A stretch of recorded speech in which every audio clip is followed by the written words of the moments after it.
When this guy steps into a VR capsule for the first time, his friend just laughs at him, convinced he's gonna fail miserably. But our guy was a sword god in his past life. So without hesitation, he immediately selects the highest training difficulty. The AI attacks right away with all the power it's capable of, but Seojin easily blocks every strike. Then he lands a devastating counterattack, instantly taking away half of the robot's health. His friend is left in shock by what he's seeing.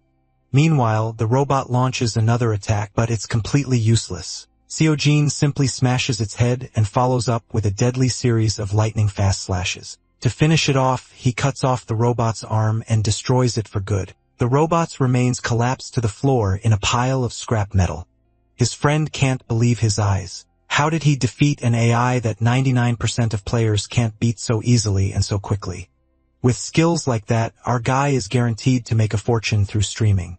So how did it all start? In this world, champions of virtual reality streaming are decided by a grand-style tournament called the League of Streaming, won once by Shin Hae-yeon 6 years ago. Today, our protagonist Seojun is working in the boring research and development sector.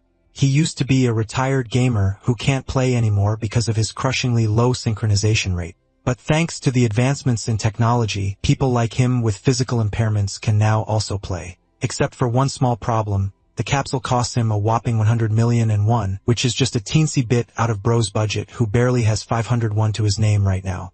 The capsule is a device that helps people in various sectors of life, but the most popular one of all is undoubtedly virtual reality gaming. The entire world was quickly taken by the storm of the capsule technology until our boy ended up experiencing a brutal incident inside the capsule. Back at his dorm, his roommate Kim Tae-woo is watching Shin Hae on Kick start the event match for the upcoming tournament. The League of Streaming is no joke. It's disgustingly popular in Korea and worldwide, amassing nearly 15 million people watching. Swords are still considered meta, but that's not alone to win either. Tae-woo himself got eliminated while using a sword last year. Also, he's a veteran streamer who is shocked that his buddy is suddenly interested in streaming. Seojin suddenly recalls his earlier meeting with Jihee, who explained that if he won the league tournament, he could keep the capsule to himself. And until then, she's happy to let him rent it without any cost. This gave Seojin the idea to participate in the tournament. Tae-woo thought of it as a ridiculous plan coming from his non-streamer friend. However, our boy has been getting a calling from deep inside his heart to chase his glory days of the sword. Because thanks to Truck Kuin, he has already once lived a former life as the unparalleled sword god, one whose blade cuts through dozens without mercy. A memory of the past swallows him outside his control regarding a secret black market that opened around the full moon. Right there at the bottom of it sat someone who was going to be used as a tool. That someone happens to be Seojin from his previous life, a boy who was a slave to his fate and nothing more. But then bloodshed ensued as every man in the room was slaughtered in cold blood. Someone had rescued this child, offering his aid, seeking to help nurture the boy and welcoming him into his home. Back then, if his badass master hadn't arrived, his life would be far different. So the prodigy ended up being saved from his despairing fate, which later progressed into a heavy duty of upholding the traditional path for Seojin, maturing him into a figure called the Sword God. Those warm memories of spending his life with his master warm the current Seojin, who still has no idea why he became the Sword God in his past life. Bro's a bit annoyed because he basically got to the highest rank, and for what? Tae-woo continues waffling, saying how our boy is a goddamn freakazoid for even thinking of purchasing a whole-ass capsule just to participate in the League of Streaming tournaments. To our boy, it's a wise investment. But to someone who is a veteran like Tae-woo, he wonders if this dude has any idea about the crazy restrictions of the tournament. That's right. If you're not popular like Kaizenade or something, participation is a huge hassle, and gaining popularity isn't some walk in the park either. First, it requires excellent verbal ability to entertain the audience paired alongside amazing game sense to impress the chatters. There's even humor needed to make sure the viewers don't get bored. Finally, the most pain in the ass process that haunts me right now, the level 9000 boss called video editing. Even if one is capable of doing all of these, there's a matter of luck since streamers get left out all the time in the dirt. In other words, Tae-woo's out here showing hard reality checks that our boy's delusions are in the gutter, and he won't be becoming show speed overnight. To top it off, bro hasn't even run a capsule before in front of his roommate. Seojin finds it still intriguing and asks if he can merely achieve all his goals if he mogs his way with his skills. At this point, Tae-woo is genuinely starting to believe that this dude is pretty damn insistent, but he does confirm there being a way. For instance, all he has to do is to become better than the legendary Shinhei on herself, who is basically the faker of this world because this chick is the nastiest gamer on the planet. The hilarious part? Our boy straight up says that he's gonna destroy that girl since he's better than her and that he's already used a capsule before.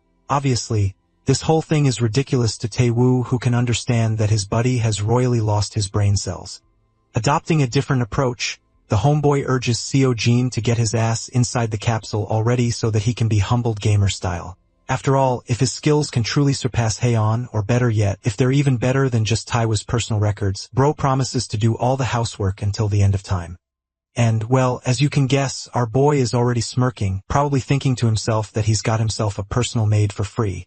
Seo-jin confirms the deal, and the capsule slams shut, connecting him to the virtual reality world with a 10-second countdown. The system addresses him with his ID as well as a playtime and creation date. The thing is, the former sword god is badass enough and never really cared about the world of streaming, but something about his master's words from his previous life still rings true to him.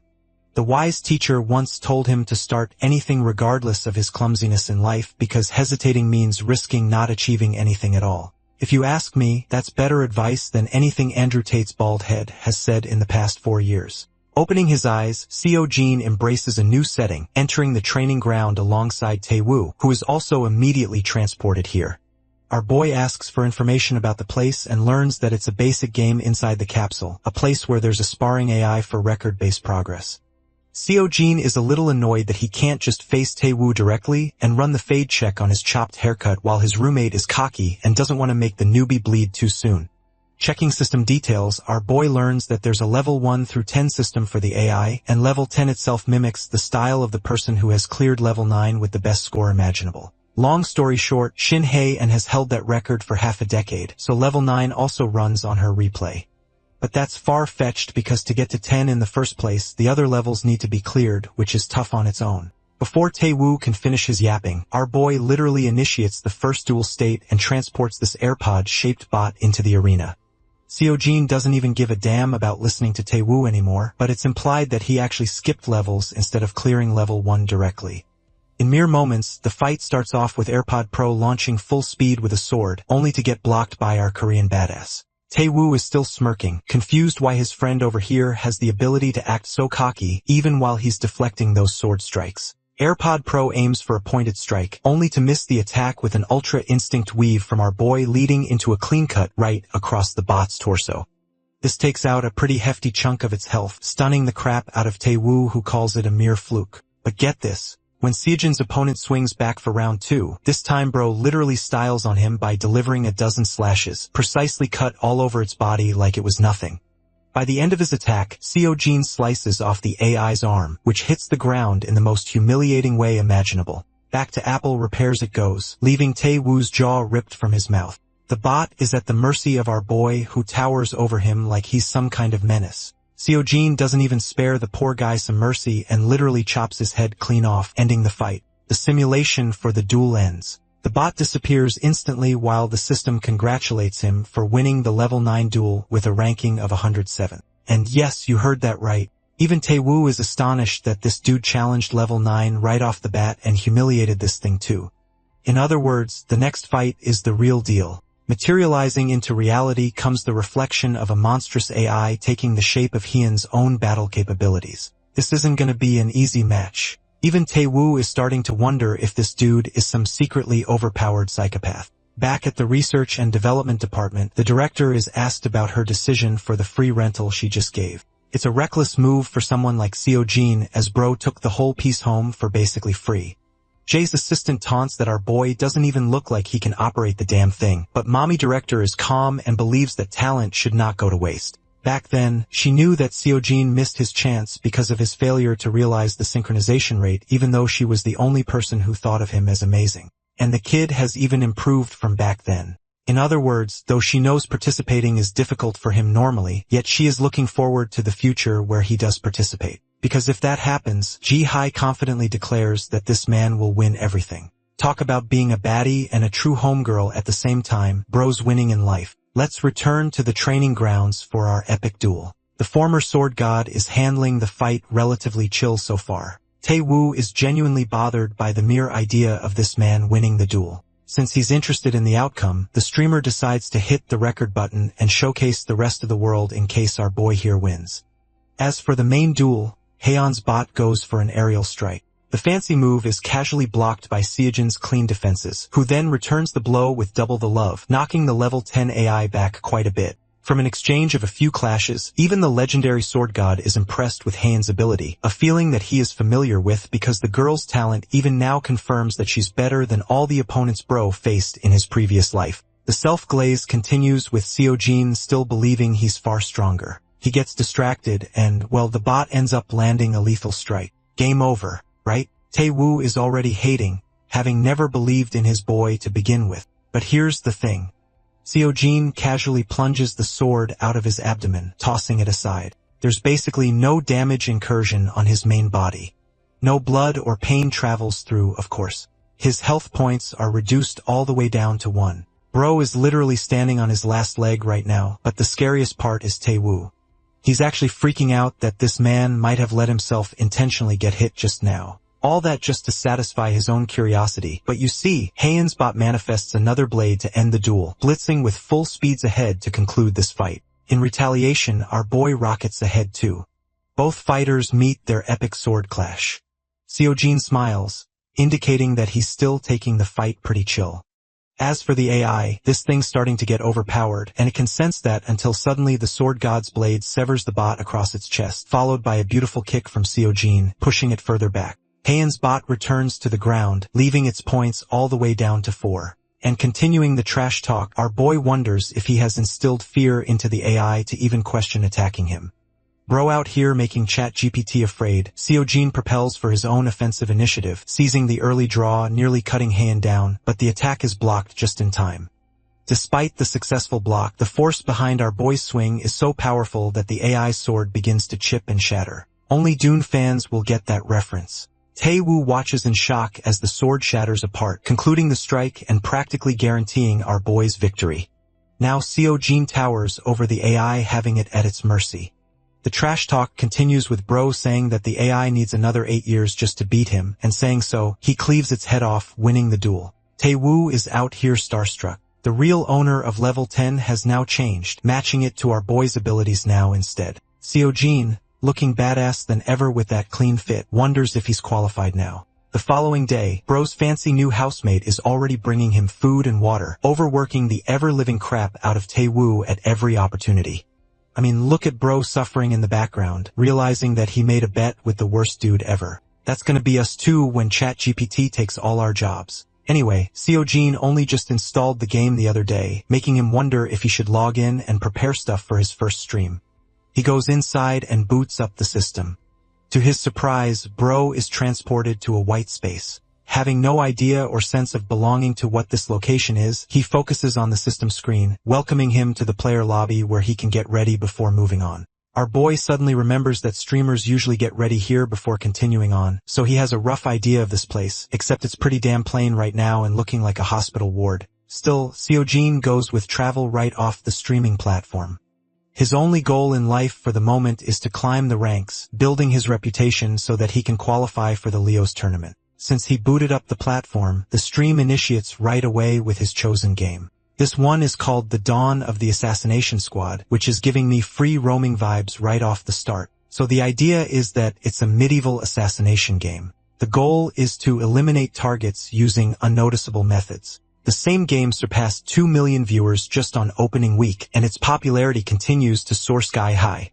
In other words, this is the perfect environment for our boy to hone his beginner streaming skills. So he does what he does best. Korean Batman latches onto his grappling hook and climbs atop the building. Cladded in this badass outfit, he looks down at the cityscape. Seojin knows the fun has only just begun as he officially kickstarts his first stream.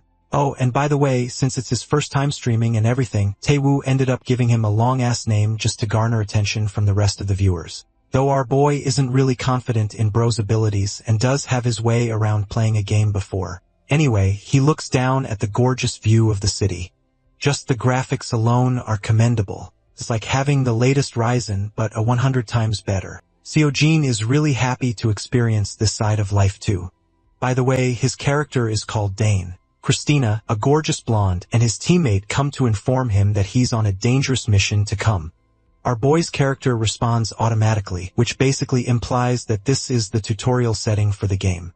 Dane's voice is different from Seojin's voice, and the experience so far has been exhilarating.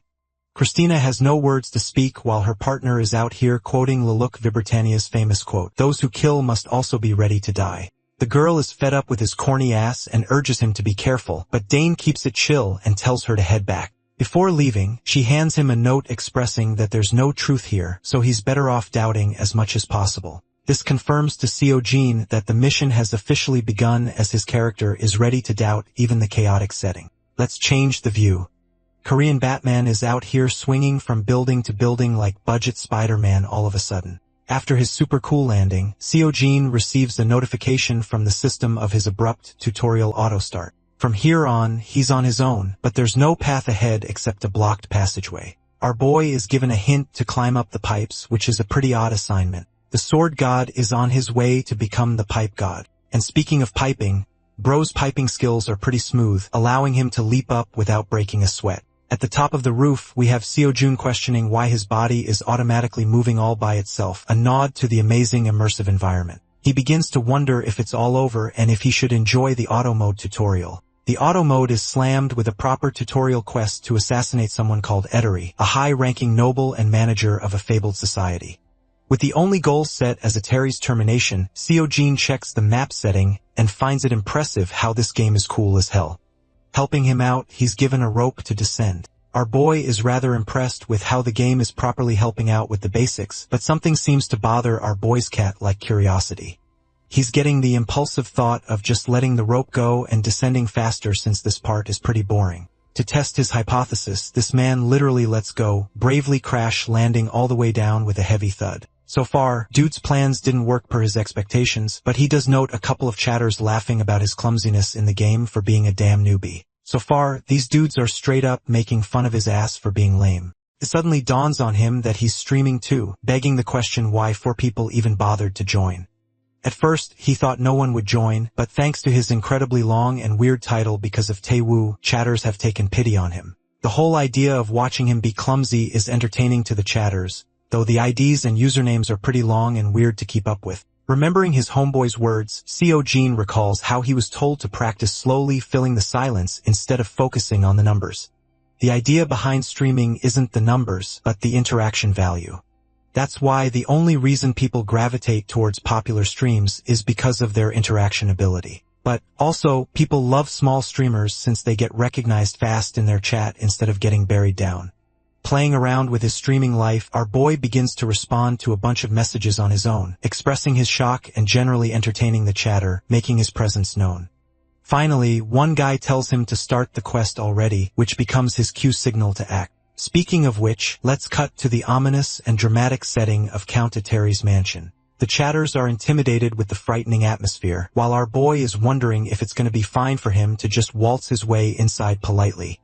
The chatters are surprised by his balls of titanium, while Seojin looks back at the note that Christina left him with, precisely giving him coordinates of Eteri's bedroom on the 2nd floor, as well as the number of enemies.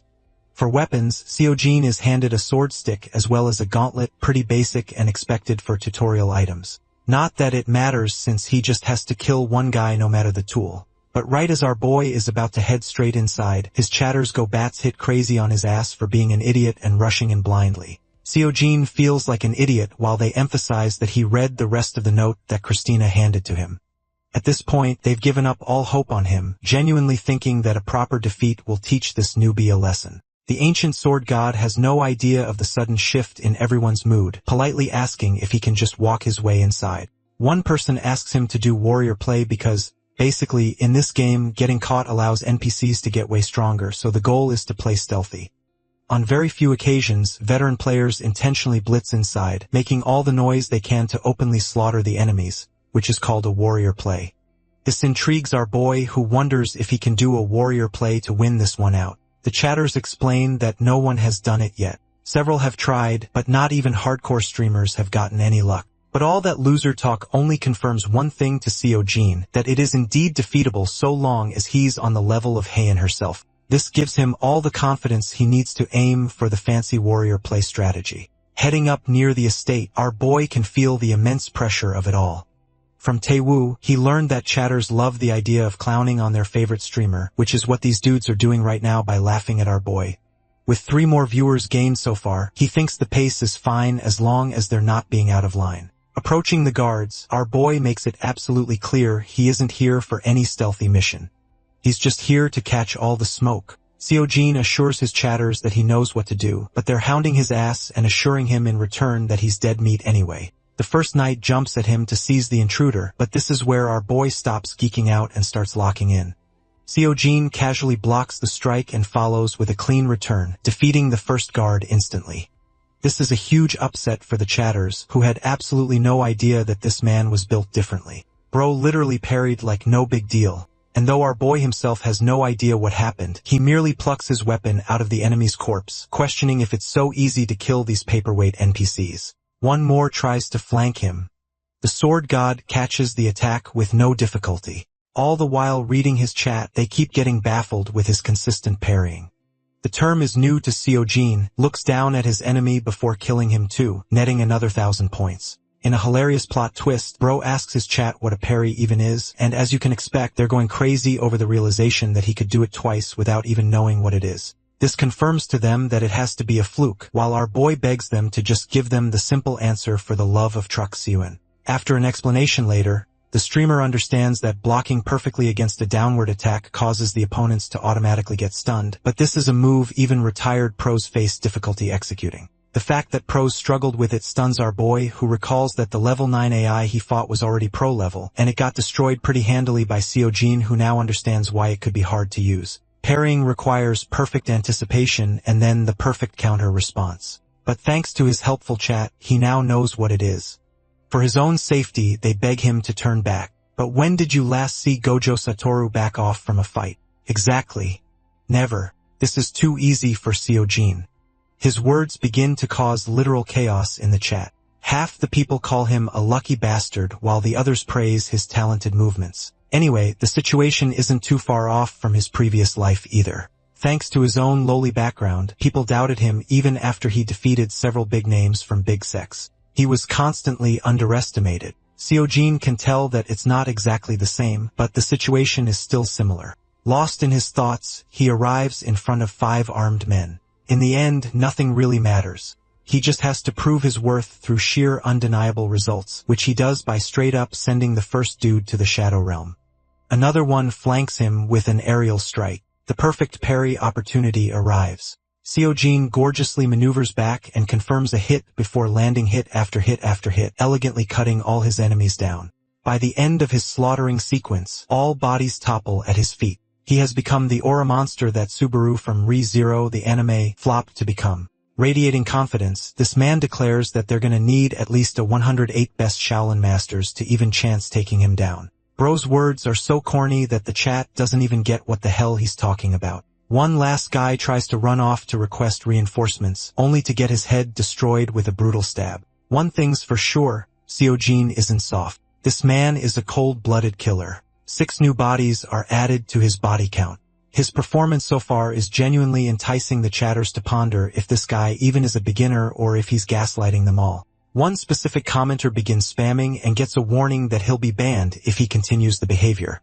The guy politely stops. Seojin knows that he needs to maintain order in the chat, but then he's met with some bratty chatters who don't give a damn about being banned from a loser streamer's chat. To give this arrogant prick exactly what he wants, our boy quickly bans his first viewer, maintaining peace for everyone else. The rest are happy with the outcome, which surprises the streamer who realizes he's doing well, though he has no idea because of his past life experiences. Back then, the major sects always imposed restrictions on him, so he never knew what place to call his home, yet he couldn't even hide his talent, turning him into the lone sword god. Again, bro's lonely ranting is interrupted with his master's ramblings, so he quits dozing off on that and reads the chat again.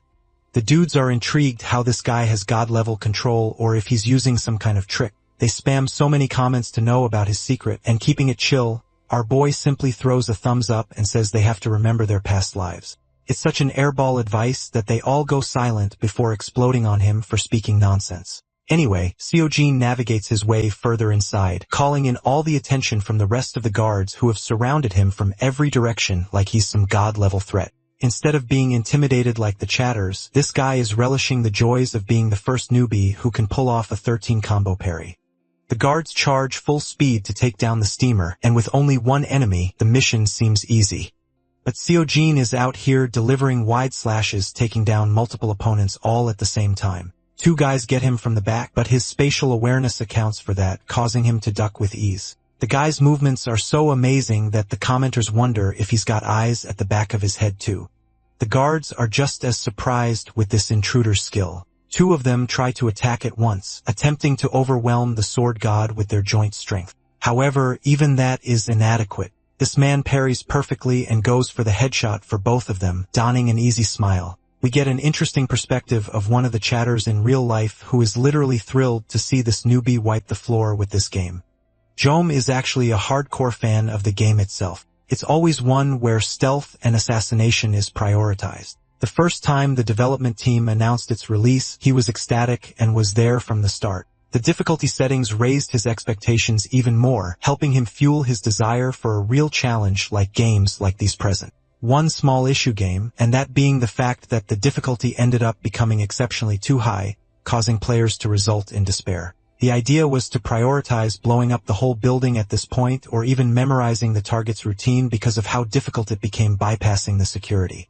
Hiding in 3 whole hours sometimes didn't even work. Jom worked his way through several streamers to find a reliable way, but found no good answers because of the difficulty. But right now, he's living the damn life. He's watching this one guy dishing out superstar plays he's always wanted to cheer for. This same guy is executing high-level combos the world has never seen before. It fuels a kind of enthusiasm for Jom, who cheers loudly for the streamer by spamming in appreciation. Back to our boy, Seojin has obliterated the entire fleet of guards, leaving the chatters to question if they even deserve to see such a gorgeous spectacle. Bro doesn't get why they're all surprised though, making him wonder if it's truly that special. They insult the crap out of him for not reading the room of how special he is. He's straight up acting like a pro gamer out here, playing it cool against their insults.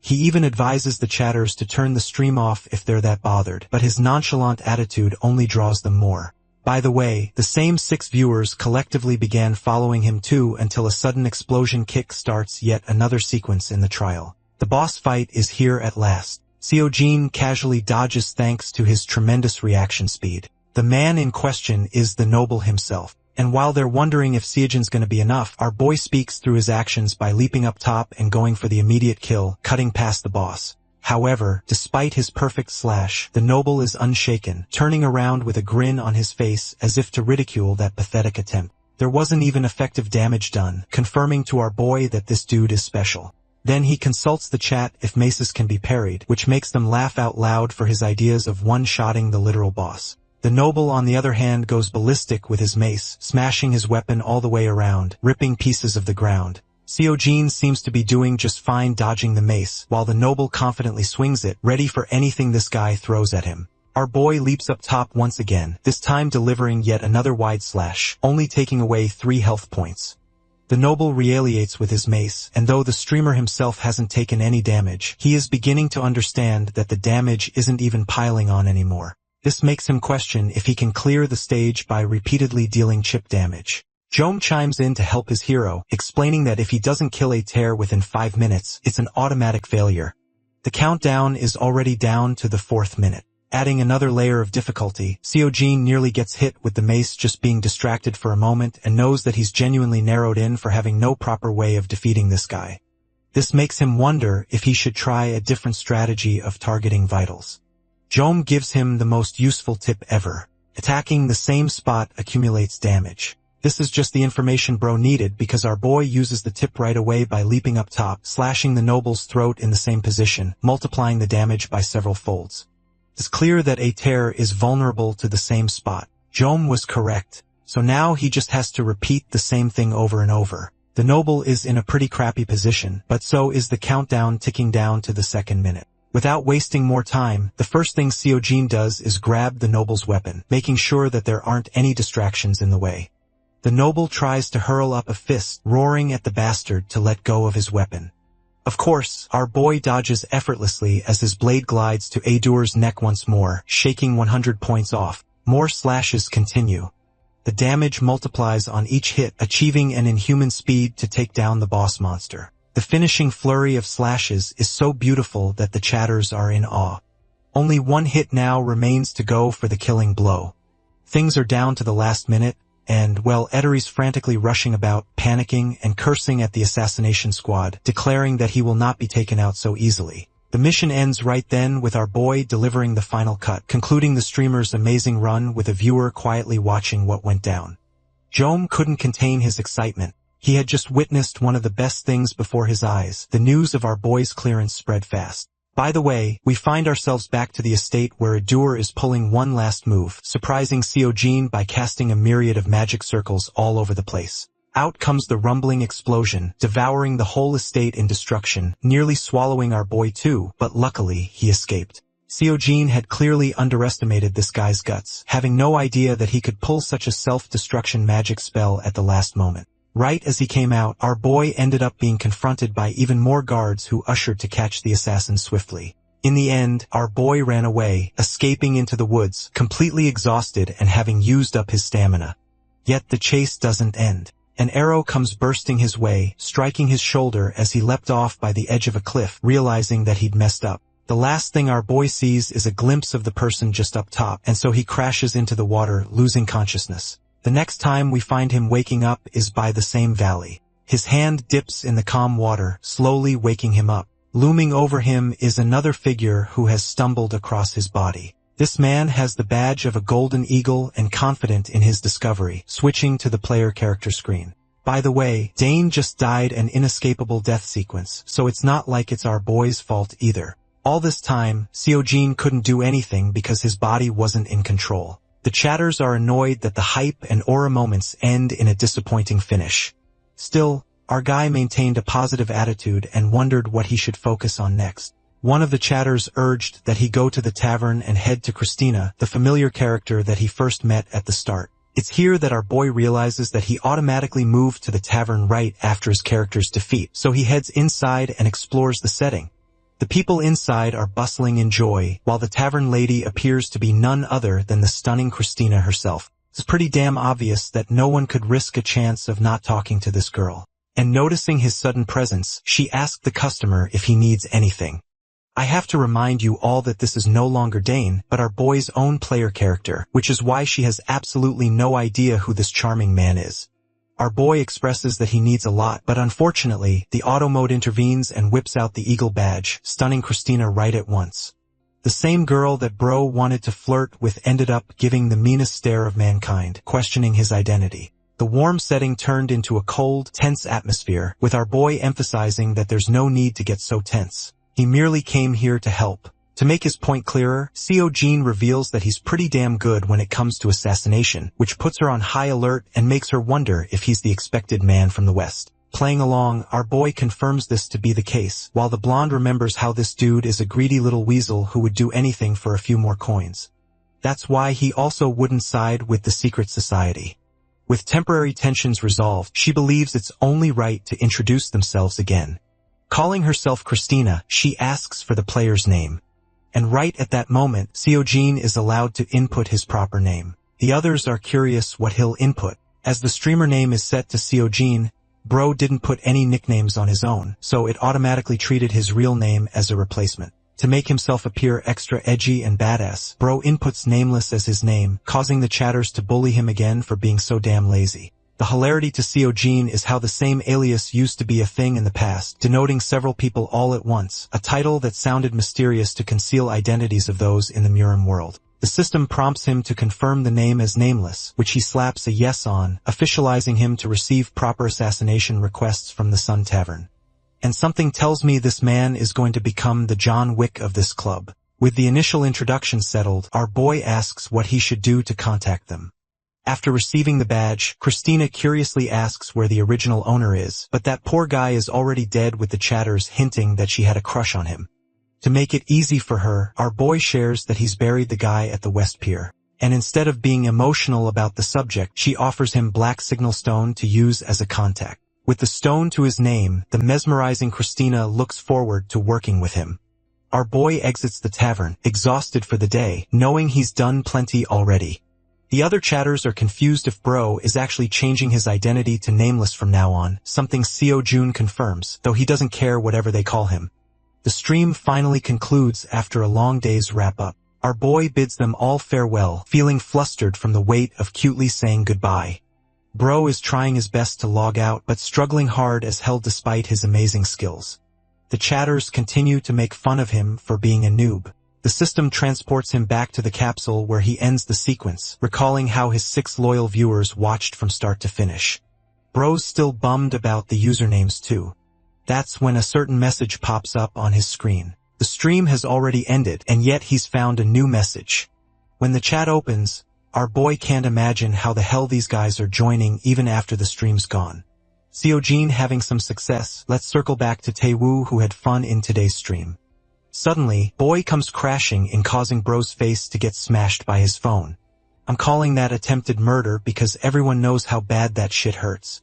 Taewoo isn't pleased, and while his nose is sore, our boy shows him the chat that continues to keep piling on even after the stream ends. Even a veteran like this guy is absolutely stunned that the chat is still going on. To find out the truth, Taewoo shows his phone towards our boy, explaining that the news article must be his doing. Of course, the homeboy is genuinely frustrated that this man somehow got himself free marketing from the viewers. In other words, the article just allowed more and more viewers to pour into his stream. The same viewer, Jom, from back then is the cause of all of this. Taewoo explains that at the rate things are going, if it hits 30 recommendations, the article will show on the first page, further increasing the follower count. The already dead Taewoo suggests this clown to finally get his damn sleep for streaming all night, while our boy is a little disappointed that this so-called pro streamer is tired so easily. Anyway, back in his cozy bedroom, Seo Jin reads up on the recommendations piling up without stopping. This marketing effect seems to be doing wonders for him, and he intends to check in tomorrow. Tomorrow does arrive, and just like Homeboy's predictions, the count exceeded 30, boosting the article to the first page, allowing our boy to rack in more and more followers. In fact, people on the internet are duking it out right now over him.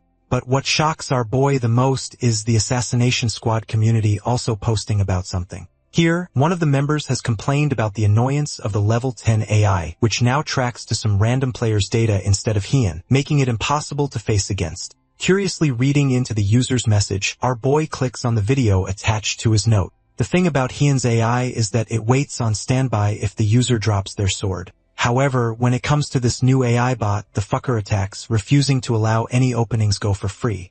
Even the AI of our boy is cool as hell, even mocking his opponents for it, which is why the forum members are now curious if the player is also as much of a prick. Bro's getting destroyed by his personality, and he knows it. The only reason Seo Jin believes that it turned out that way is because he genuinely talked with Taewoo while playing too. The whole thing feels unfair, but right now, people don't seem to like his personality at all. Interestingly, one person seems to have noticed something interesting. It's Jom, who is beginning to seem like a creepy stalker dialing him down. Seo Jin takes a second to reel back. He never intended for so much attention to come pouring down his way in the first place. Too much of it altogether is clogging his mind because it can prove to be harmful too based on his experiences of his past life. Such a kind of power makes people crumble if they're not able to handle it, which leads to the sword god entering the capsule once again, knowing that he just simply needs to keep on grinding. His goal is to advance slowly, taking him back to the lobby area, which now shows his current sheet. The same guy who had 6 followers has now shot up to over 400 in a single day. Sure, these new guys are something, but the only ones who truly watched his stream were the original 6, which makes him wonder how many will join today. Curious, he starts his stream. The system greets Seo Jin and brings him back to the dawn of Assassination Squad game. This new stage is the city of Altion, which is further divided into 4 districts: Royal, Etheria Spire, Gilded Quarter, and finally, the Low Quarter. Each represents a different class of people. Players are going to be receiving assassination missions to go from one location to another, but it's actually possible to end up assassinating without having received a mission too. Exploring this new setting, our boy says hello to his lovely viewers who encircle him with love and anticipation, wanting to see this guy's real skills in action. The new guys are honored to join the Nameless stream. Our boy assures everyone that Jom isn't the one screaming this and that he didn't bribe the kid either. The controversy is killed within seconds, clearing all rumors of paid marketing. Out of excitement, one guy donates 10,001 right off the bat, questioning how he can find Etery in his own manner. Since this is his first donation, Seojun is a little pleased and illustrates an easy answer to just strike repeatedly at one spot. And, well, that was the most obvious clue ever. Everyone knows that, which leads to the chatters bullying him for misusing the guy's donation money. Knowing that he failed at explaining, our boy humbly tries again, this time giving a proper tip to strike the NPC's vital points, causing them to get flustered and break more sweat. This alongside the previous advice creates a proper guide on how to handle a doer. The same guy donates yet another 1001 for the in-depth guide. Seojin notices how there's so many new people that he has absolutely no idea about, and when checking the viewer tab, he's baffled to see that over 300 are tuned in. Again, bro expected only a 100 of these to show up, but the loyalty of his chat is comparable to iShowSpeed's chat if you ask me. Next comes the question of what Seojun should focus on for the day. One chatter is begging for some more warrior play. They really want to see him in action to prove his skills. Some other loyalist chatters are enraged by the suggestion of asking this man to prove his legendary skills. Seojin urges them not to fight for a bit. Among the idiots, one guy helpfully advises to look around for something he likes. It's easy to get commissioned for missions on the spot while sightseeing the city too. With several opinions all at once, the streamer ultimately comes to a decision, wondering if it's time to test his pickpocketing skills as a warm-up. Among the bustling crowd is a drunkard fool who bumps into our boy before questioning what the cloaked stranger's problem even is.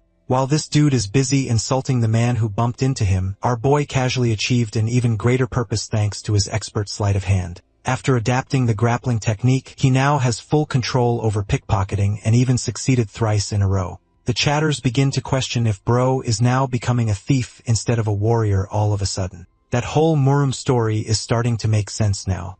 Well, pickpocketing to the chatters is only fun if the thief is being chased. But, of course, Seojin wants to make sure he doesn't starve himself for now. He's collected so much money that he could easily get himself a penthouse. While he's busy eyeing down his money, two thugs decide to gang up on him, looking almighty and tough. They try to intimidate him for trying to be slick with his stuff. One of them even questions if Seojin has permission to do business in the first place. Confused, our boy asks if he's being asked about the money, which is obviously what this clown is after. After pausing the game sequence, Seojin asks his chat what kind of stupid game uses thugs instead of guards to confront the thief, which makes them all laugh. Still in the pause sequence, our boy ponders the idea of taking both of these guys out after reading a wanted poster to eliminate the disassembler. Apparently, there's the goal of eliminating the gang boss, cleaning the market in the process.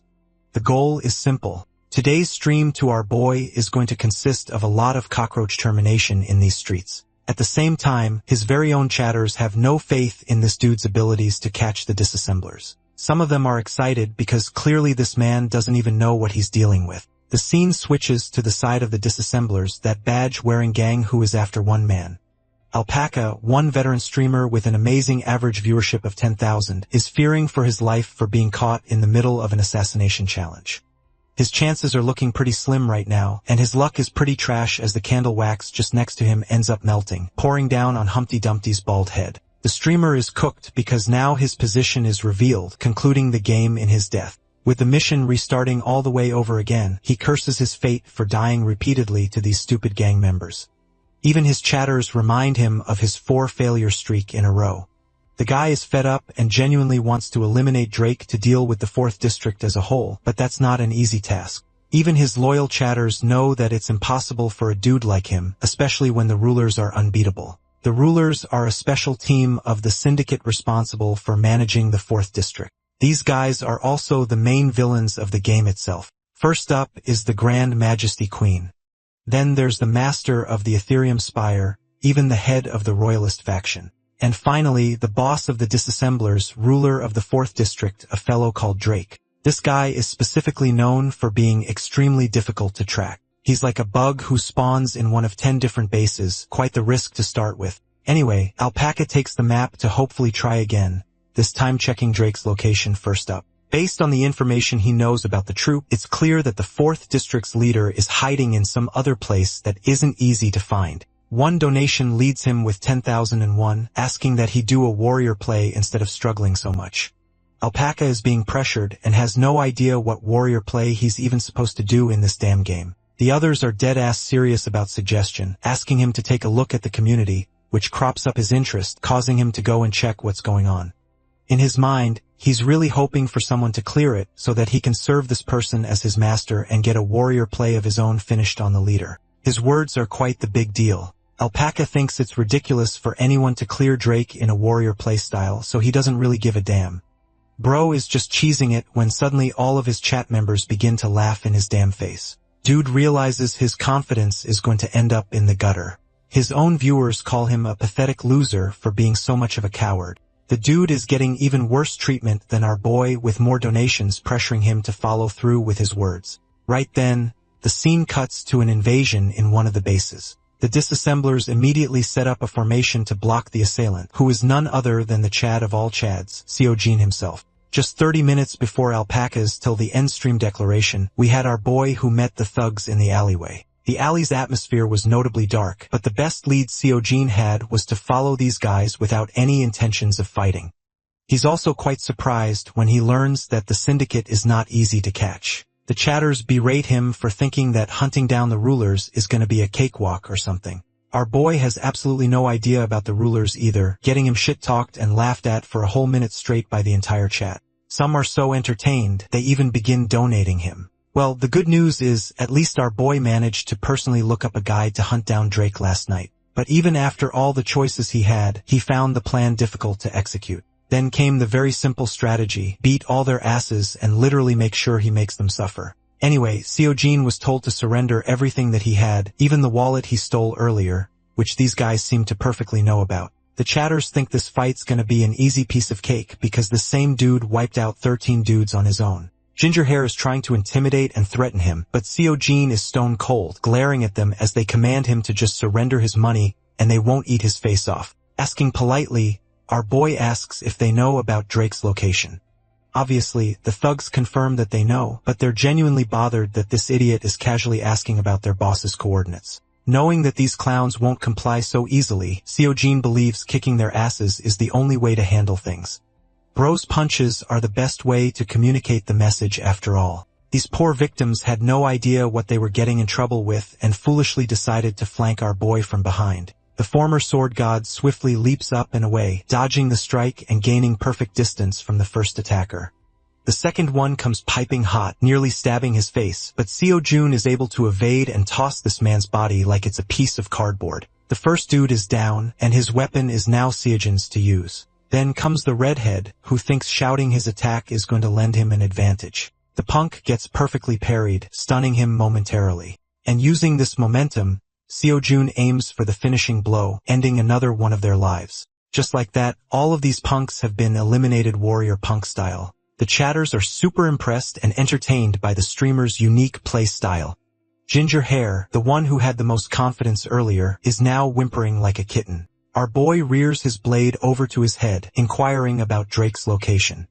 Of course, the dumbass doesn't want to talk even now, so this man nearly cuts him in half, instilling the fear of death to the point he's left trembling. Knowing that there won't be another warning, the ginger-haired thug watches Seojin threaten him without any ideas of mercy.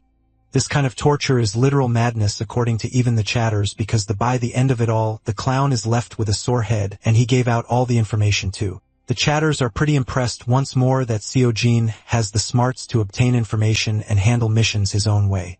But our boy's current problem is the length of this tiny dagger as he searches for a different weapon around the place.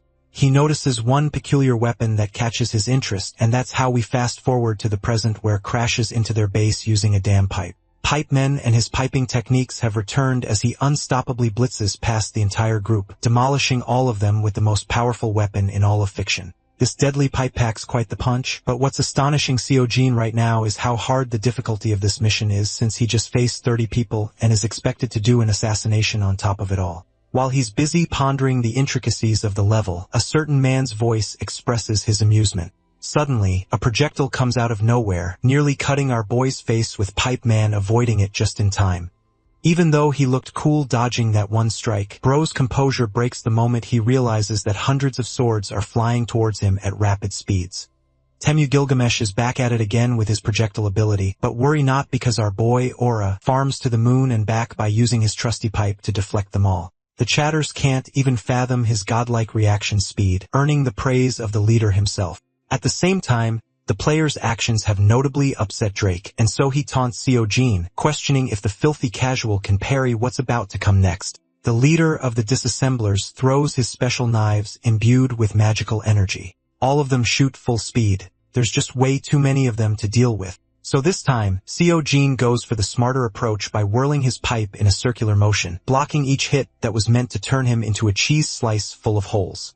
The deflections are beautifully delivered, causing most knives to get pinned in the surrounding, with even one of them slicing past Drake's face, making him bleed. Our boy has the greatest shit-eating grin ever, as if to say gotcha, bitch, while his fans continue to cheer for him, yet question all the same why he couldn't parry that. Drake now holds the player in high regard and asks for his name, only to learn that he's nameless.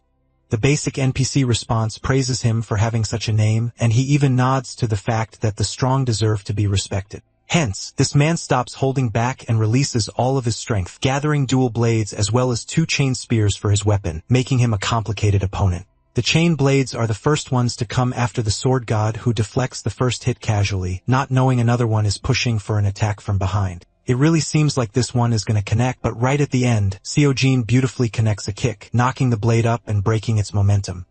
Back when Drake was only throwing daggers, our boy had the impression that this dude was a fraud even worse than the noble Edera. But with the current state of things, Seojin can finally understand why this weapon alone makes it a real challenge to defeat Drake in a fight. The sword god respects the developers for placing emphasis on battle mechanics, which almost exclusively encourages you to aim for warrior plays. Drake questions if his opponent has stopped attacking, and because of that, he's the one to rally in for the offensive, clashing his blades against our boy's godly pipe. The godly pipe is still mighty enough to overwhelm Drake, causing him to use his chain spears, which are also successfully evaded by Seojin. The chatters are starting to get bored of the fact that he's only playing defense so far, and Seojin himself has now assessed that this guy is even more difficult than taking on 13 guards at once. Regardless of the difficulty, the sword god has survived the mountain of blades and the forest of swords in his previous life, which means he always knows a path to victory. The solution for this opponent is to cut past the distance and penetrate through the layers of defenses. Drake anticipates Seojin's move, but right as he even responds with a counter, our boy ends up successfully parrying the aerial stroke, stunning the leader right into position.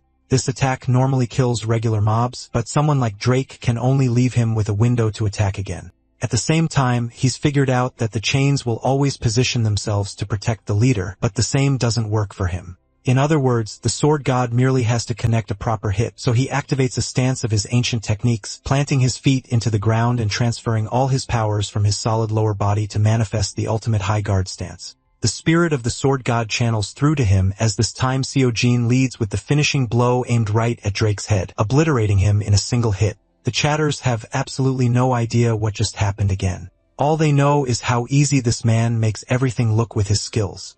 Because the game is virtual reality itself, Seojin lacked the confidence in his technique just now, but it seems to have carried over without any problems.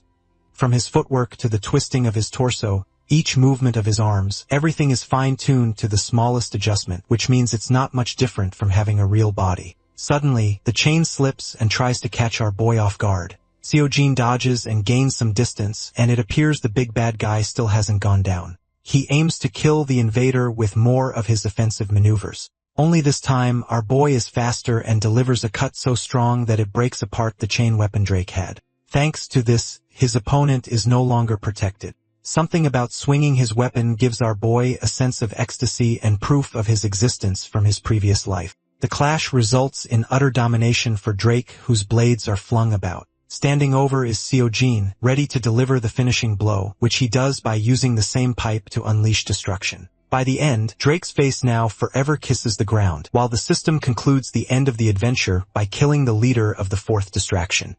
As expected, the chatters immediately start dick riding our boy even though they love trash talking to him every other time. Seojin notices his viewer count, which shoots up to 450 watching, once more experiencing a massive jump. At the troop location, Seojin is left questioning how the hell his viewership began skyrocketing, rising higher than even his current follower count. For a moment, bro starts genuinely blushing even though my guy was exclusively told not to obsess over these numbers. Still, the feeling makes him really happy, and my guy's poker face is barely containing his happiness. The rest of the chatters are beginning to think that this maniac's playing his own different game with the question he's asking lately. A donation of 10,001 from Spoon Murderer comes with the message that this man creepily murdered everyone with a pipe. Thus, the alias Pipe Murderer is born. The scariest part is that even without the damage increase buff, this man would have easily defeated Drake with ease. Thanking the donator, our boy is confused about one main thing. Why the hell are the guards still not here? The place is vacant and guards normally should flood this place, but apparently guards never waltz in between missions, though they're always gonna pop up during pickpocketing situations. Heading out of that location, our boy is met with another cloaked player who has no idea about. Seojin inquires about their identity, and, well, it turns out to be Christina instead of a proper player, looking gorgeous as always. She's brought him a hefty salary for helping free them of oppression.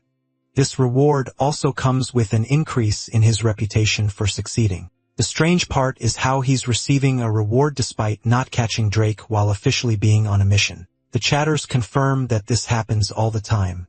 Rewards are common even without a proper quest. Still, it's not like bro can spend this money. He's got all the pipes in the world to use his weapons after all. The hilarious part is that Drake is watching from heaven, questioning why the psychopath bothered to kill him when he didn't even want the money. The next question is where our boy is headed next. Christina wants to know but respects his privacy and heads out looking cool as ever. Seojin bids farewell to his baddie, returning to his mission. The so-called assassination was never even a success since bro never attempted it in the first place. Still, it's time for my guy to clock out and end the stream. He's tired of his life and wants to leave already, but his parasocial fans are dying for him to hang out just for a bit longer. Completely burned out, Seojin bids farewell and leaves, awakening from the capsule and emerging outside of it. Tae-woo is sitting there doom-scrolling. It's weird enough that he's here in his room, explaining that he watched the guy's broadcast and found it fun. That much is fine, but our boy really doesn't like the idea of someone else being in his bed, so he smacks the clown with a pillow to teach him a lesson. After enough beatdown, he asks about the state of the broadcast or if there was an interesting reaction. Turns out the viewer count was quite the highlight. Seojin snatches his phone to see for himself, watching how ruthless bro appeared to be with his threats. But this same ruthlessness made many people his fans. They seemed to treat him as some kind of protagonist from a manhwa story, which is a pretty clever fourth wall break. Anyway, there's still zero insight on Shard of Order, which is only achievable through a warrior play event. Our boy has no idea what it's even for, though he reads another post from a user who is hating his ass.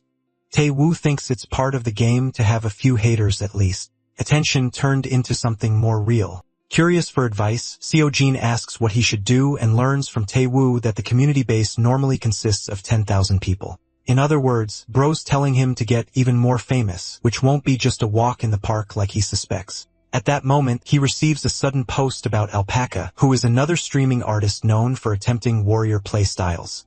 His fancy whole bet is now becoming his own downfall. Meanwhile, our boy has found the perfect bait to trap a popular streamer. He comes into Tae-woo's room inquiring about the streamer who goes by the name of Alpaca. And, of course, this guy knows him thanks to their previous collabs. It's just the hook that Seojin needs because he tasks the guy for a little favor. Speaking of Alpaca, my dude is on a constant loss streak still, having failed a whopping 13 times, getting thumbs down from all his fans. Things are looking pretty rough as he can't find any other way to suitably defeat Drake. But then comes a lobby mascot, D-Bok-1. This thing is a cutie pie, but instead of comforting him, bro spits on his face, scaring the crap out of the dude. Not even the cute animal shows any respect for my guy anymore. Still, he can't sit around moping about his situation right now. One of the donors reminds him of his bet to serve anyone who cleared the Drake quest through warrior play. The immense shock that this man experiences when he goes to check the forum and clicks the link to see how one dude managed to defeat Drake, that being none other than the nameless Seojin. It's unfathomable to the blonde how this guy managed to get one over the 4th district leader, prompting all sorts of questions about his identity. Coincidentally, he also receives a sudden text startling him. But the moment he opens it up, he's surprised to see Tae-woo, who intends to connect the two streamers together for a conversation. At movie, South Korea, we have Eve Paima, the CEO of the company, enjoying his coffee when suddenly Bro's day is ruined with his assistant crashing on the door. The dude scolds him for ruining his coffee and asks for an update, only to learn that something massive has just happened. One ruler has been defeated through the process of warrior play. The scene becomes tense right off. Drake is confirmed to be the defeated ruler, but his defeat to the present seems understandable since the other rulers are way more powerful. Paima always suspected someone to beat the guy someday anyway and believes this isn't an issue. If each shard of order gathered, however, their plans will be ruined forever, but the assistant specifically made sure to design and prevent such a possibility like that happening in the first place. Speaking of which, the first shard of truth has been collected. Its only condition is to defeat each ruler through warrior play style. At the same time, the strongest ruler among them won't be defeated without acquiring a special skill on top. This skill will act as an amplifier to seize massive amounts of energy to unlock. Several have tried in desperation to achieve the skill, but none have achieved it anyway. There are greater concerns at present, starting with the fact that the person who defeated Drake was online a few moments ago.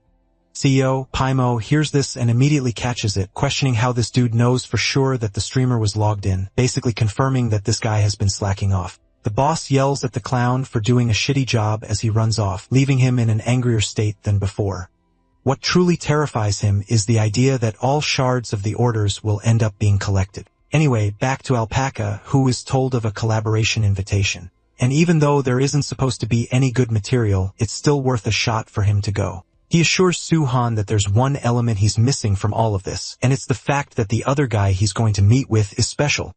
In fact, Bro's gonna have to invite him for his master showcase stream. Suhan explains that the guy he's placing on a pedestal has only streamed for a few days at best, believing that the kid is just great at assassination games instead of his streaming journey. Still, Alpaca begs him to let Seojin use the capsule for a while, even though they have a spare capsule in place already. Alpaca then goes on to explain that our boy suffers from a low synchronization rate, which means only the finest and most expensive capsules can allow him to play. It further baffles Suan that someone like that could end up in the position of being a master, and he intends to monitor the reactions of the stream during the collaboration. Anyway, his prickly attitude is the same as ever, but Alpaca is getting a sudden reality check. The reality check that this newbie pulled off a warrior play in conditions that weren't even suited for him. This begs the question how strong he truly is, and if he's even some kind of malicious thug or a criminal in real life. This scares the casual gamer because Bro thinks he might have threatened his life when suddenly our boy finally arrives, introducing himself with a lethal pretty boy face card, Seojin himself. The dude is totally normal, even more handsome than the guy's own avatar. Things so are looking pretty good for Alpaca. Bro's getting so much insecurity because he knows he has to customize a crap out his character just to reach Seojin's beauty standards. Anyway, Taewoo is also here to accompany and mediate them. The party acclimates with each other, and they're brought into Alpaca's residence. Inside, the place looks pretty elegant. The workspace and living location is different. Taewoo wants to help Alpaca out for coffee, so both of them catch up with each other, leaving our boy all by himself to meet with Suhan. The guy introduces himself as the manager and editor of Alpaca's streams, and our boy casually shakes his hand with zero animosity. He wonders if this is some kind of way to assert dominance. Suan straight up calls the shots on our boy's low synchronization, even piling on Seojin's lack of experience. Keeping his composure, the sword god responds politely, sharing that he first played the game 7 years back. This changes the situation a bit. Suhan is curious what his level was back then. He doesn't believe for a second that this man was in silver and somehow became god level after a break. In fact, this guy wants to test him right away in the sparring ground, insisting that he test his skills in front of everyone for himself. Taewoo teases this angry editor for being so bitter, even playfully warning the dude not to spar with Seojin. Suan is far too arrogant with his head up his ass, but Taewoo already knows the outcome of this match after seeing our boy's skills. To paint the picture of what he's really talking about, Taewoo lets out the secret that he wants to keep between the four of them. The secret that this man sitting over there is the embodiment of level 10, which also confirms the real identity of the new level 10 AI bot. Alpaca and Suan curiously clicked on the video.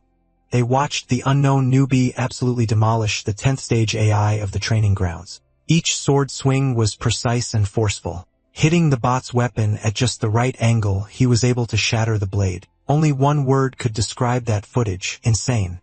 Pulling off something so crazy against AI Shinhei and is unprecedented. it was a completely one-sided victory. Except for the ones he took on purpose, he wasn't hit even once. The cherry on top was the trash talk at the end. He really told the bot to devote another 80 years to training just to defeat him. The swag was insane. Suddenly, Alpaca is starting to feel the pressure for their collaboration stream. On the sidelines, Kim Tae-woo was bragging as he was the one who broke the record. After watching the whole clip, Suhan had seen enough. While the chuds were messing around in the background, he approached Jin Seo-jin. Lee Suan looked him in the eye and vowed that from now on, he would serve Seo-jin as his big bro. He bowed with perfect form, paying respects to his new idol Alpaca and Tae-woo, who thought shit was about to go down, but they were worrying needlessly. Seo-jin, on the other hand, was left standing there in utter confusion. Lee Soo-jin wholeheartedly stated that anyone good at gaming is a big bro that must be treated with respect. While Seo-jin was thankful for the acknowledgement, technically speaking, he should be treated as a big bro. Considering his age, it would be more fitting to call him an elder. The goofballs just watched them interact while snickering amongst themselves. Tae-woo's annoying laugh had to be shut down via a tissue box to the face. More importantly, Alpaca remembered a certain incident 7 years ago around the time Seo-jin quit playing. Could it be possible that he was that user on the verge of making waves back then?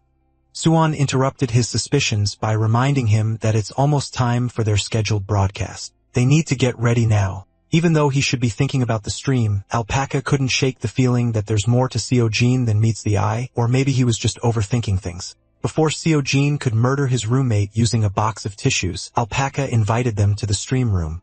Lee Suhan enthusiastically led his big bro to his personal capsule to use for the collab. He was practically groveling and pleading for Big Bro to use his console, casting his own boss aside with a slap in the face. Finally, Alpaca clicked the Go Live button, and the chatters quickly flooded the stream. They have been eagerly waiting for his broadcast. With a playful smile, Alpaca appeared in front of his audience. He had announced the stream in advance, and his audience was getting antsy to get to the main event. Alpaca was disappointed to see his chatters hype up the collab while ignoring his intro. All it took was one positive comment to lift his spirits up. Finally, someone tuned in to see him. To be more specific, they tuned in to see him suffer another endless endurance run. Alpaca was baited. Out of annoyance, he threw that chatter in the ban list indefinitely. Instead of another failed endurance run, today's stream will feature a legendary Musu run. With a cheerful tone, Alpaca directed everyone's attention behind him to introduce the professor who would teach him how to be peerless in the game. Bright lights came from the shabby wooden crate in the background, building suspense as it slowly opened. Every chatter held their breath. The crate blew open, but Jin Seo-jin was nowhere to be seen for his grand reveal. Alpaca and his chatters were confused at first. Then they started roasting him for being delusional. They teased him for having an imaginary friend as a so-called professor. Some even impersonated Jin Seo-jin in his chat, asking to be paid before showing up. Alpaca had to prove that he wasn't going crazy by showing his DMs. Seo-jin had borrowed Kim Tae-woo's account to message him. Alpaca added that they even planned to stream an offline after-party later. When they finally added each other as friends in-game, Jin Seo-jin messaged him on his own account for an invite since he didn't know how to get to someone else's lobby. Alpaca and every active chatter alike were taken aback. Soon after, a cascade of chats laughing at the certified noob interaction came rushing in. Even Alpaca wondered whether Seo-jin was doing a funny bit for the stream. He had to put up his live stream banner for a minute while helping Seo-jin get into his lobby. When he finally got in, the so-called Musu professor apologized for being late to the party and introduced himself. Alpaca laughed off his little stumble. Technically speaking, Seo-jin is still a beginner after all. The whole chat continued roasting him for trying to learn from a noob who doesn't even know how to enter a lobby. The firepower of 19,000 viewers collectively making fun of one guy was quite something. In just a few moments, they will break through the 20,000 viewer mark, and the comments are growing spicier by the second. Seo-jin hadn't even considered that making fun of the streamer has become its own type of content. It sounds like the types of chatters in a live stream vary heavily depending on the streamer's personality. Some streamers figuratively tie up their viewers, beating them up to submission, while other streamers pursue a completely clean broadcast. Alpaca's chat was a lot different than Seo-jin's fledgling fanbase. Still, he could see the charm of the free atmosphere that Alpaca cultivated. The barrage of insults continues on, making Seojin worry about getting roasted for his skills in turn. As everyone who's been keeping up with the forums knows, Seojin defeated Drake on his own, forcing Alpaca to stand by his promise to stream until he does the same. Some idiot donated 1,000 won to add salt to Alpaca's fresh wound, making him consider bringing out the ban hammer. Seojin tried to hide it, but seeing the goof get cooked by his chat was really funny. When asked not to laugh, Seojin stifled his chuckle and admitted that he feels a slight sense of responsibility for putting Alpaca in a difficult situation. He added that he was wrong for defeating Drake without realizing that someone out there was confidently declaring it impossible to defeat a boss with Musu gameplay. The chat was heavily on board with Seojin's indirect roasting. Alpaca watched as his guest took control of 20,000 viewers like a natural. Considering how many people were watching, he seemed awfully relaxed. Actually, it looked like he was enjoying every bit of attention. Alpaca played up his loser persona and begged his so-called professor to save him from his past mistakes. For today's broadcast, the stream with Seojin will be split into 2 portions. The first one is finally going into the game with Seojin to receive his godlike teachings. The next portion will have to wait until the Musu endurance run succeeds. Before they boot up Dawn of the Assassins, Alpaca asked him what basic skills he leveled up. Much to his surprise, Seojin answered that he had never touched a skill. He basically grinded barehanded. Alpaca thought he would have at least put points into basic passive skills that increase attack and movement speed, but Seojin truly was a skill virgin. He's practically a god gamer running around and soloing bosses naked. Alpaca was utterly astounded by what he just heard. Naturally, he asked why on earth someone would do that to themselves. The truth was very simple. Seojin didn't use skills due to the simple fact that he didn't know how to even access that shit. He thought it would sound a bit pathetic if he just admitted that. So the official reasoning he gave to Alpaca and his chat was an aura answer. He didn't use skills because he didn't need to. The chatters praised Seojin for being a gigachad and continued roasting Alpaca for being a useless chud. Ever since Seojin showed up, the entirety of Alpaca's live audience, all 25,000 of them, had turned on their streamer. At least the viewer count is still increasing at a rapid pace. The second thing he'll be doing with Seojin is related to the subject of skills. First, Alpaca played a clip for his chat. It was the first video recording showing the discovery of the seam. A random user uploaded a clip of himself accidentally finding the so-called seam and crushing the enemy's weapon in the process. It was followed by a quest to unlock a skill called weakness detection by destroying 10 weapons by finding and breaking their seam. The chat refused to believe that Alpaca could pull off something so complicated. He yapped about the concept of seam that comes up in fantasy novels. It was basically a fancy term for the weapon's weak point that allows for exploits. If Alpaca can find 10 of those, he can unlock the Identify Weakness skill. So far, he's found a total of 2 seams. One is from a rapier that happened to break by accident, and the other is the seam of a longsword he learned about through a side quest NPC. As for what kind of skill Identify Weakness is, Alpaca had no idea. It is the last skill he has yet to unlock in the game. Apparently, Seojin thinks he can figure out the rules behind those scenes on his own. By claiming that Seojin could essentially break the game on his own, Alpaca sowed distrust among his chatters. To make things a little bit more exciting, he proposed a bet on whether Seojin could figure out the trick behind seams before today's stream ends. You see, Travel has a channel point system where viewers can accumulate points by watching any broadcasts.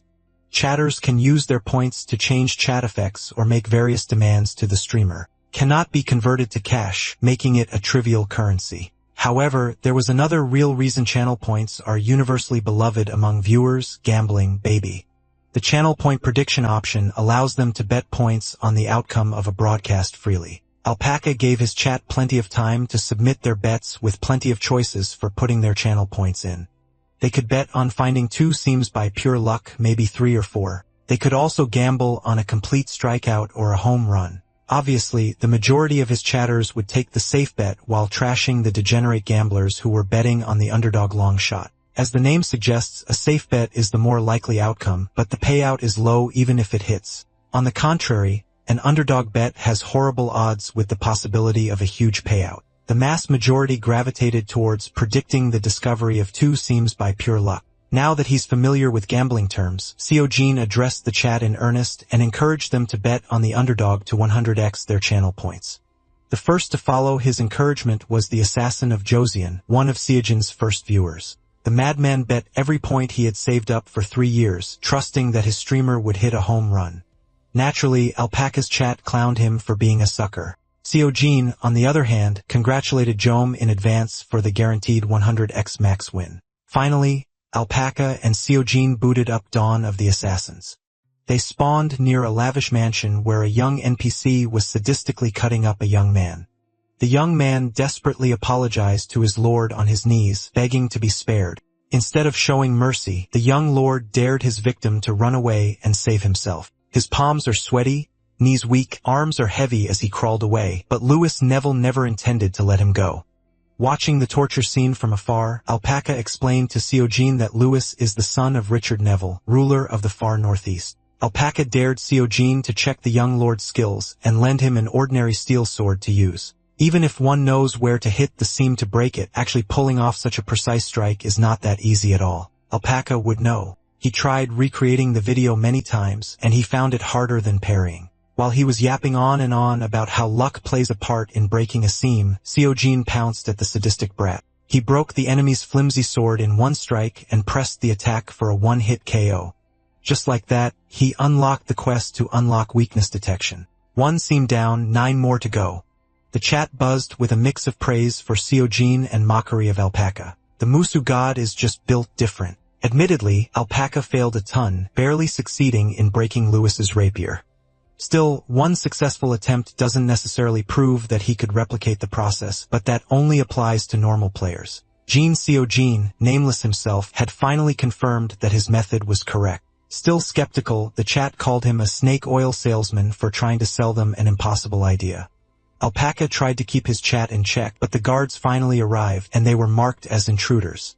This was the perfect opportunity to convert the non-believers 1/ at a time. Seojin was very familiar with the concept of exploitable weak points. In his past life, the Shaolin monks who achieved insight were able to see beyond the surface world. Even though his martial prowess as the sword god was at the pinnacle, he was not a monk, so he couldn't see what they saw. But still, he was trained to emulate that so-called insight. Just like back then, he just needed to grasp the true intent of the fighter in front of him. Once he gets a good grasp of the enemy's intent, the many cracks in their stance will automatically reveal themselves. This time, Seojin welcomed the incoming guards with his eyes closed, making the chatters think he had given up. A shield bearer tried to knock him off his feet, but he simply swung his blade at the perfect angle. Grasping the guard's intent, the exploitable seam on the shield's surface revealed itself. Cutting through the invisible line that only Seojin could sense was a breeze. In complete darkness, seeing through the armament's essence was a smoother process. Contrary to what the chatters were expecting, Seojin was able to shatter an enemy's weapon for the second time in a row.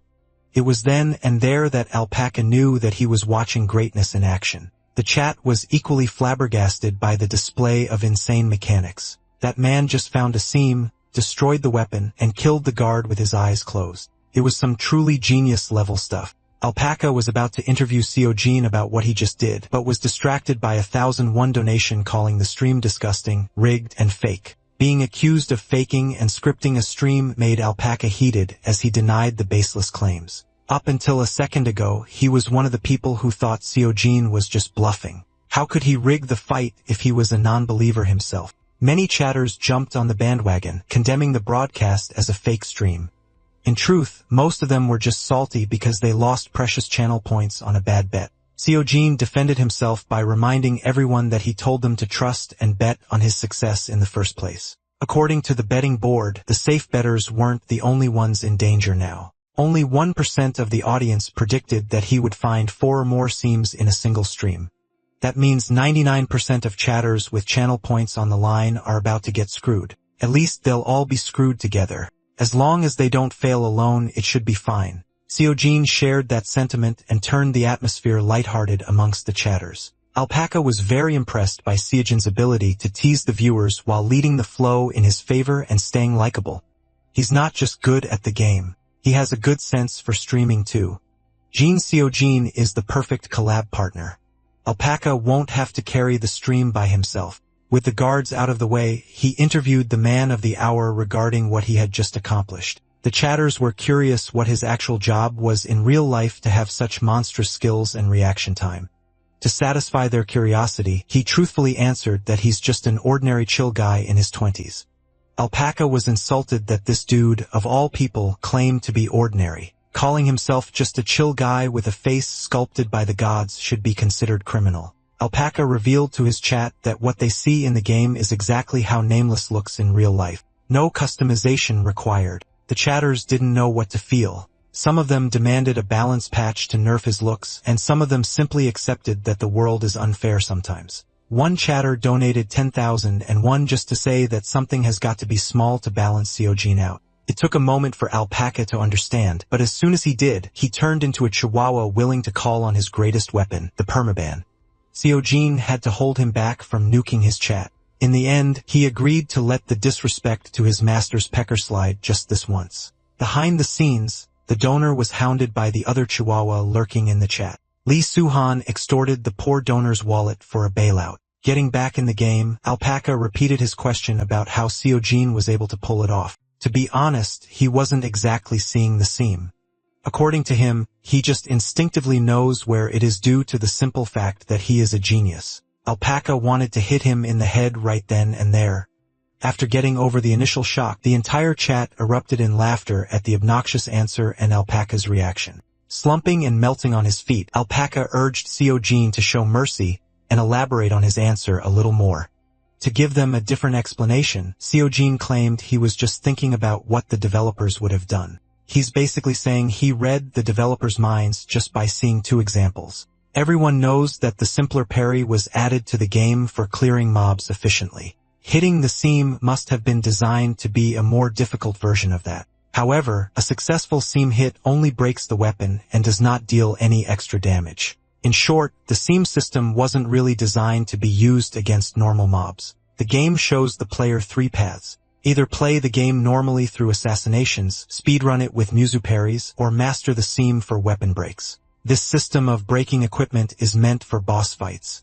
The first boss, Drake, had an ironclad defense and attacks that were nearly impossible to parry. Rather than giving a lecture about game systems, the clear-eyed madman casually announced that he would try taking down the second ruler for a demonstration. Naturally, the underdog bettors who were holding the line suggested that he should find a safer enemy first before going after the ruler in fear of losing their points. Instead of listening to the gamblers in chat, Seojin asked Alpaca to open one more point prediction betting line.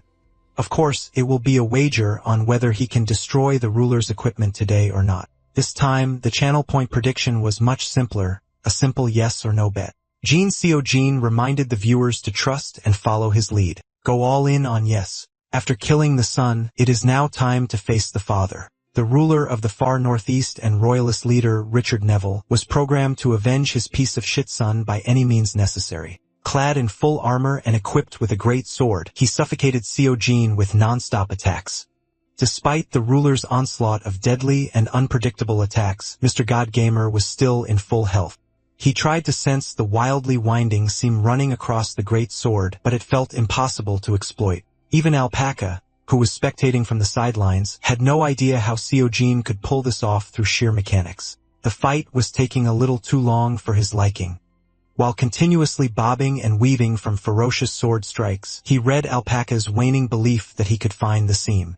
He didn't even look at Alpaca's direction, yet he read his thoughts perfectly. The degenerate gamblers in the chat were starting to turn on Lord Nameless. According to some more experienced viewers, Richard Neville's weapon is made of a special material. That sword might not even have a scene to abuse at all. Hearing that stirred Seojin's competitive spirit. His senses expanded past the sword and enveloped the ruler's entire being. It's time to check whether this boss was really unexploitable. Finally, Richard swung his great sword wide and strong, making a full arc. Nameless sidestepped the impact and prepared an attack of his own. The boss was growing tired of his repeated tricks, insisting that nothing could break him. But Richard Neville was sorely mistaken. For the first time since the fight started, Seojin was able to stab a weak point with the tip of his blade. He did not stop there. Taking the ruler of the far northeast by surprise, he drove the blade even deeper into Richard's virtual flesh. Alpaca was hyped. This might be the turnaround he was waiting for. As soon as that blade pierced through the armor's gap, it was basically over. Seojin's view of the seam had never been clearer. He followed that clear line and systematically dismantled Richard Neville's armor with frightening speed and accuracy. The unlock condition for weakness detection requires 10 broken weapons via the seam. He met that requirement in one boss fight by dismantling the royalist leader's armor piece by piece. Alpaca and his chat were losing their collective minds. They never would have thought that the troublesome second ruler of the game could be dominated in such a way. As a result, zero-skill Seojin became the first player to acquire the rarest skill in the game, weakness detection. Like a veteran entertainer, he turned to his audience and admitted his mistake. The chat was right. The ruler's sword was unbreakable without a seam to abuse. The same cannot be said for Richard Neville's armor and body, though. By the time the borrowed capsule opened up, the sun was already setting. When Jin Seojun opened his eyes, the first thing he saw was Lee Soo-han, respectfully bowing and showering him with praise for an incredible stream. Seojin also thanked Soo-han for letting him borrow a top-of-the-line capsule, but little bro responded by lowering his bow to a perfect 90-degree angle to one-up his gratitude.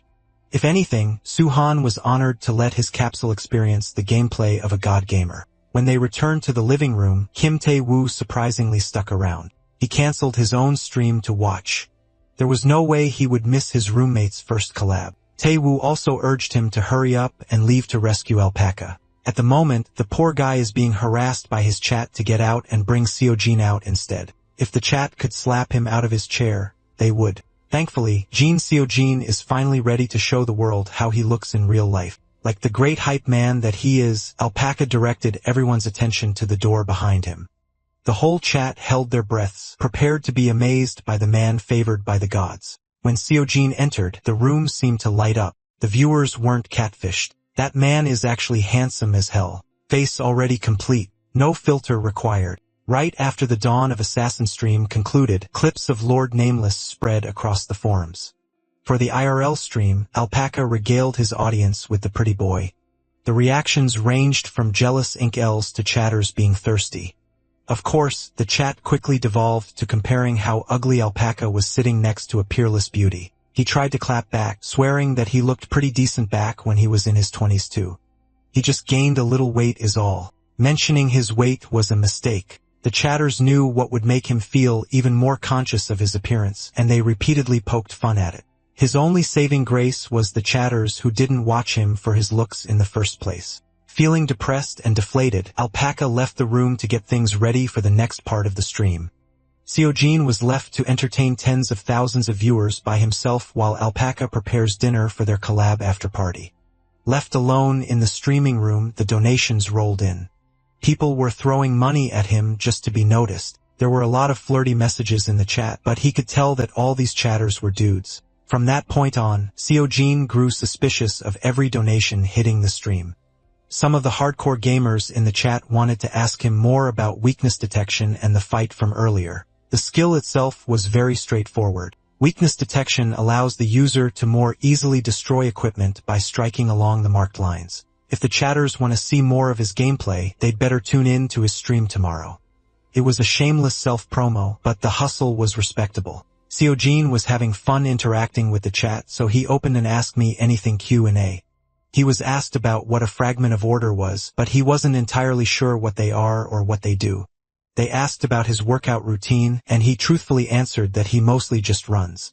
As for why he chose Dawn of the Assassins as his first stream game, a friend recommended the game to him. After the Q&A, the celebratory dinner was served. Kim Tae-woo also introduced himself to the chat as the friend who recommended Seojun to play Dawn of the Assassins. Some of the chatters recognized Tae-woo, flaming him for not streaming and bringing out his GigaChad friends sooner. Some were curious how they became friends, so Tae-woo proudly answered that they've been buddies since high school.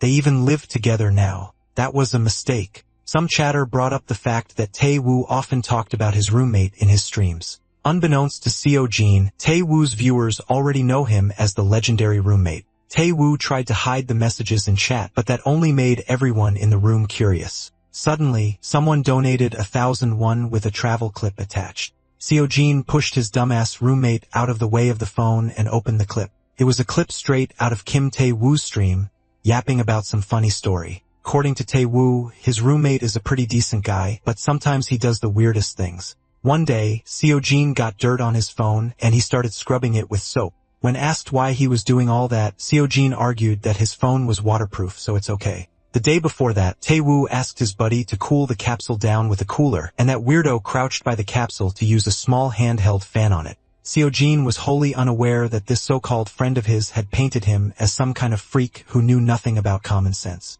As punishment, Seojin turned his cheek into a piece of meat for tonight's final course. The chat loved the dinner shenanigans a lot. After a great meal, Alpaca formally thanked Seojin for such a great collab. He humbly returned the thanks, given how much he learned collaborating with a far more experienced streamer. Eventually, they broached the topic of Seojin starting an YouTube channel. Although he would like to get his videos out to the world, he's still pretty inexperienced on that front. If he's serious about breaking into the industry, Alpaca suggested that he should find an editor first. If Seojin would like, Alpaca would be happy to introduce him to an editor he knows. After a great meal, Seojin cracked open a cold can of beer to unwind. The first sip of alcohol paired with the view from the balcony was refreshing. Alone with his thoughts, he seriously considered starting an iTube channel. According to Alpaca, iTube can only help his stream grow so much bigger. It's a surefire way to blow up, not to mention the sweet revenue that comes from the views. The only bottleneck in how much a channel thrives depends heavily on the editor's skills. Since capsule games are fundamentally different from other titles, it is rare to find an editor who can make them pop.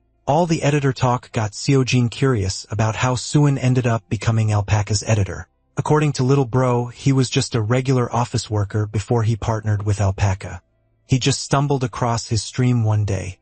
From the jump, Alpaca had a good sense for streaming and entertaining an audience. He was severely limiting his growth by not uploading videos, and his channel was just gathering dust. Lee Suhan took it upon himself to revive that man's career, so he reached out to Alpaca himself. That was back when Alpaca was just a total nobody, just a goofy guy with a camera. Suin saw the potential and quit his job to edit his videos full-time. He had a feeling that Alpaca would make it big, so Suin fully committed to making his friend a star. Their story is proof that a good editor makes all the difference if you want to succeed as a streamer on iTube. Seojin wondered if adding iTube to his work stack would hinder his ultimate goal of winning the League of Streamers Championship. Originally, he only intended to win a top-of-the-line capsule and quit streaming altogether, but the whole process of gaming with an audience turned out to be much more fun than he expected. In the short time that he had been streaming, he grew to love the time spent laughing and hanging out with people in a virtual world. Perhaps he enjoyed the company of strangers because he was lonely. Admittedly, that might be the case. He is burdened by the memories of his past life. It was akin to having a hometown he can never return to, no matter how much he longs for it. Stopping himself from getting too sappy and emotional, Seojin decided to hit the gym to clear his head. At the boxing gym he frequented, Seojin geared up for a sparring match. In here, he doesn't have to think about anything aside from beating the opponent in front of him. His jabs were deadly. Getting hit by one could easily knock out even experienced boxers. The resident boxing coach noted that Seojin only comes to his gym to relieve stress by fighting unsuspecting boxers. Still, it is strange how everyone who gets absolutely pummeled by him somehow gets a lot better. Professional boxers would hail him as their master after a brutal beating. While the coach was watching the spar, the client he was supposed to train was moaning and complaining about the endless treadmill run. Lee Dong, an 18-year-old phenom and a player for freefall, was itching to get in the ring. Coach drilled into the kid's head that all the basics and stamina training he's done for the past 2 weeks will help him in the long run. Dong-soo tried to argue that he's a pro, so he should get some minutes in the ring. He might be a pro, but that's only in the virtual world. Reality is much different than playing inside a capsule all day. Dong-soo's free-fall coach instructed him to gain some experience with his physical body. That's the only reason he's been coming to the gym. But at this rate, he might be stuck on treadmill duty until next year's tournament. He feels like a hamster endlessly running in a hamster wheel. Dong-soo threw a childish tantrum, demanding to learn some real-life combat techniques. The other gym-goers barely reacted to his shenanigans. They've grown used to his tantrums. Annoyed and pushed to the limit of his patience, Coach finally allowed Dong-soo to have a quick spar. The kid's eyes twinkled as he asked if he could pick his opponent. Coach allowed him to go wild, thinking there was no one in the gym he could beat anyway. While he was celebrating his escape from the endless torment of the treadmill, Dong-soo heard a body make a dull thud upon falling on the ring's canvas. He looked over and recognized the man in the blue corner as the guy from that viral travel clip the day before. One of his freefall teammates, Min Hyun, wouldn't stop gushing about how good the player named Nameless was, so Dong-soo checked it out. Even Shin Hae-en was impressed while watching the videos. Dong-soo refused to acknowledge that the player in the clip was particularly outstanding. Knowing how exclusive this gym was, the young man wondered how a nobody got in. Perhaps the guy was friends with the manager or something. Seo-jin noticed the red-haired runt looking at him and stared back. Dong-soo was intimidated by the stare down, so he turned around and avoided Seo-jin's gaze. When Coach asked if he had decided on an opponent yet, he panicked. Coach put his hands on the runt's shoulders and tried to convey that sparring is not about knocking an opponent down. He lectured that sparring ultimately tests a fighter's techniques and shows where they can improve. Muting out the long-winded lecture from Yun-si, Dong-soo's eyes wandered back into the ring. By his estimate, the man in the ring should be about the same size as him. It doesn't look like he has eye-popping muscles either. If he picks that guy as his opponent, it should be a manageable fight, right? Coach was trying to instill proper fighting etiquette and manners, but Dong-soo didn't listen. He finally made up his mind and asked if he could spar with the guy who just knocked out his last opponent. The coach wanted to discourage the kid from jumping into the ring with the final boss. He tried to tell Dong-soo that there are plenty of other fighters in the gym who would love to spar with a professional gamer. Coach added that it is rude and thoughtless to ask for a spar with someone he just met, but Seo-jin heard their conversation and butted in. He heard the red-haired runt wanted to spar with him, and he would gladly gear up for another round. Dong-soo tactlessly hopped into the ring and addressed Seo-jin by name. He confessed to watching yesterday's stream and insisted on calling Seo-jin Big Bro. After putting on gloves and headgear, both fighters stood in the ring while everyone watched. In a patronizing tone, the kid praised Seo-jin for being good at the game he was playing on stream. Still, the brat believes that Seo-jin wasn't as good as him. Not one to back down from a challenge, Seo-jin looked the kid in the eyes and cluelessly asked who he was. Dong-soo thought anyone in the gym would know who he was, but he was deeply mistaken. Like the immature child that he is, Dong-soo claimed to be the one and only gaming god. Seo-jin scratched his head. The name didn't really ring a bell. Dong-soo protected his ego by keeping in mind that Seo-jin had only started gaming recently. That's even more reason why Shin Hae-en shouldn't make such a big deal out of a nobody. The kid promised to tell Seo-jin who he is after he wins. In the meantime, he urged Seo-jin to take the spar as a huge honor to be a part of. Dong-soo arrogantly relaxed his body, believing that there was no need to get serious with someone who had just started gaming. While he was trying to keep the fight polite and easy, Seo-jin charged at him with murderous intent packed in a glove. One punch was all it took to shut the gaming prodigy's mouth. Our boy is hanging out with his cool PC gamer Pops Jin-jun. And let me tell you, Pops is not impressed with what he's seeing right now in the boxing match. He asks his son if his stream is doing fine and expresses his own troubles, concerned that his son may be having a dreadful run in his streaming journey. Apparently, Tae-woo used to tell them how hard it was to gain even a single viewer. This is funny because it paints the picture that this idiot has been feeding his parents some weird stuff. Anyway, Hajin wants to help out his son and recommends playing PlanetCraft as one of the suggestions. Of course, the main concern for our boy is whether the game's actually doing numbers. His pops believes that playing unique games gets you the viewer base to begin with. But when he asks his son about his viewer count, Seo-jin straight up says that he's got 440 people usually watching with 3,000 followers. The revelation makes this man spit his damn drink out. Bro is literally having a heart attack over the fact his son's got so many followers. Right after the collab broadcast, the community was seething with chaos. Each post surpassed a minimum of 30 upvotes, and there weren't any posts left to slander our boy's reputation anymore. In simple terms, people finally knew what he was all about and that he was no pushover or a scammer. Tae-woo, out of the blue, sends our boy a message, urging him to take a look at another article outlining how Seo-jin must be some kind of hacker. Great, another scandalous article that Tae-woo is laughing over. Now that things are going in irrational territories, Seo-jin has given up and simply reports the misinformed post. What bothers him is if he has to do a proper explanation stream just to clear up the rumors even though his streaming journey is literally 3 days old. In the next scene, Bro's in the capsule, curious how many numbers he'll rack in this time. The numbers soar higher and higher, pulling the highest possible count he's ever gotten. President Paimo is shocked that the weakness detection ability has already been exploited even though it needed a month to be deployed. His assistant confirms this and goes on to remind his boss about the warning he gave last time, yet his arrogant boss didn't even listen.